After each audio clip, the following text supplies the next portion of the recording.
तो दोस्तों शुरू करते हैं आज की इंफ्रा न्यूज। पहली खबर जो आ रही है वो बहुत ही ज्यादा इंपॉर्टेंट खबर है हमारे स्पेस सेक्टर के लिए और स्पेसिफिकली कहे तो प्राइवेट स्पेस सेक्टर के लिए, जहां पर यूनियन कैबिनेट ने परमिशन दे दी है फॉर सेटिंग अप 1000 करोड़ रुपए venture capital fund to fund space sector startups. दोस्तों इंडिया ने जो है इंस्पैक या इनस्पेस नाम से जो है एक ऑर्गेनाइजेशन खड़ी की थी ताकि कोऑर्डिनेशन हो सके सरकार और प्राइवेट कंपनीज के बीच में जो space and outer space startups के अंदर काम कर रहे हैं। अभी हमारे देश के अंदर कहीं ना कहीं पे जब फंडिंग इन कंपनीज को लेनी होती थी थोड़ी दिक्कतें आती थी, लेकिन अब एक स्पेशल वेंचर फंड सेटअप किया गया है जिसकी वजह से एक बड़े अमाउंट में कैपिटल अवेलेबल हो जाएगा और इसकी वजह से जो है धीरे धीरे हमारे देश के अंदर जो स्पेस स्टार्टअप्स है उनको फंड दिया जाएगा। वैसे दोस्तों 1000 करोड़ रुपए एक साथ गवर्नमेंट नहीं डालेगी, 150 to 250 crore rupees per year के हिसाब से फंडिंग आगे बढ़ाई जाने वाली है। अगली खबर दोस्तों जो आ रही है वो है आईसीएफ चेन्नई से, जिन्होंने कुछ अपडेट दिया है वंदे भारत स्लीपर ट्रेन के बारे में। तो बीएमएल से आईसीएफ पहुंच गई थी वंदे भारत ट्रेन, जिसके बाद में लीक्स जो है ट्रेन के बारे में बहुत बड़े नंबर में होना शुरू हो गए। बीएमएल में कोई लिंक नहीं होता था, लेकिन अभी खबर ये मिली है कि जो इनकी टेस्टिंग है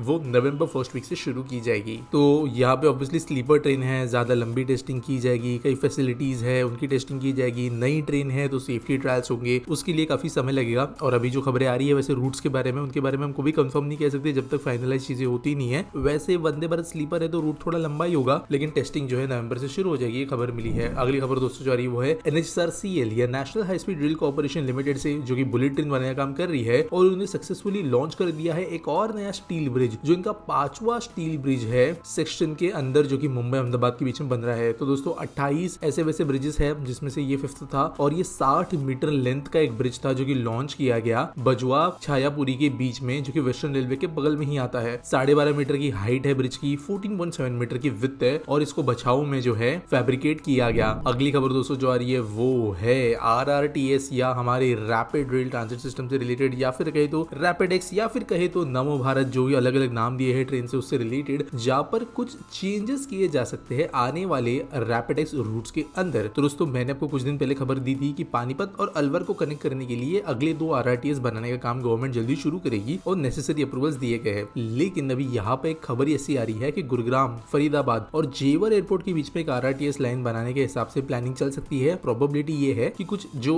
ऑलरेडी प्लान्ड आरआरटीएस लाइन है उनके अलाइनमेंट में कुछ चेंजेस चीजें करते हुए किए जाएंगे, जिसके कारण जो इंदिरा गांधी इंटरनेशनल एयरपोर्ट है और जो न्यू जेवर एयरपोर्ट है ये हाई स्पीड आरआरटीएस के साथ में कनेक्ट हो सकेगा। हरियाणा, राजस्थान दोनों की गवर्नमेंट से इसके लिए बात भी चल रही है। अगली खबर दोस्तों जो आ रही है वो है उत्तराखंड से, जहां पर इनॉग्रेट किया गया है 3 दिन का नया फेस्टिवल, जो कि बेसिकली काइंड ऑफ कह सकते हो डेवलपमेंट समिट है, जिसके दौरान लॉन्च किए गए हैं major development projects to enhance tourism in Pauri Garhwal region. तो दोस्तों यहाँ पर जो इकोनॉमी है वो मेनली टूरिज्म के जरिए ऊपर उठाई जा सकती है, ऐसा स्टेट का मानना है, जिसकी वजह से देवप्रयाग बुखाई रोड्स को जो है अपग्रेड किया जाने के लिए यहाँ पे काम बोला गया है। एक 6 किलोमीटर का रोड स्ट्रेच है नंद रिवर के ऊपर, जो कि एक रोड बनाया जाएगा इसका भी। इसके अलावा जहीखल से लेकर धंधोली के बीच में कच्चा रोड था, जिसको अभी जो है प्रॉपर टार रोड बनाया जाएगा। तो ये सब चीजें जो है यहाँ पे क्रिएट गवर्नमेंट करने वाली है ताकि टूरिज्म बढ़ सके। और इन्होंने कहा कि 17,000 जॉब्स इस रीजन में क्रिएट हुई है पिछले 3 साल में टूरिज्म बढ़ने की वजह से, और इन्वेस्टमेंट्स की वजह से टूरिज्म और बढ़ के और जॉब्स क्रिएट होगी। अगली खबर दोस्तों ये union ministry of road transport and highway से रिलेटेड, जहां पर गडकरी जी ने सैंक्शन किए rupees 252.42 crore rupees for upgradation and development of 6 lane elevated corridor at Ranasthalam, जो कि है श्रीकुलम के अंदर आंध्र प्रदेश में। तो बेसिकली ये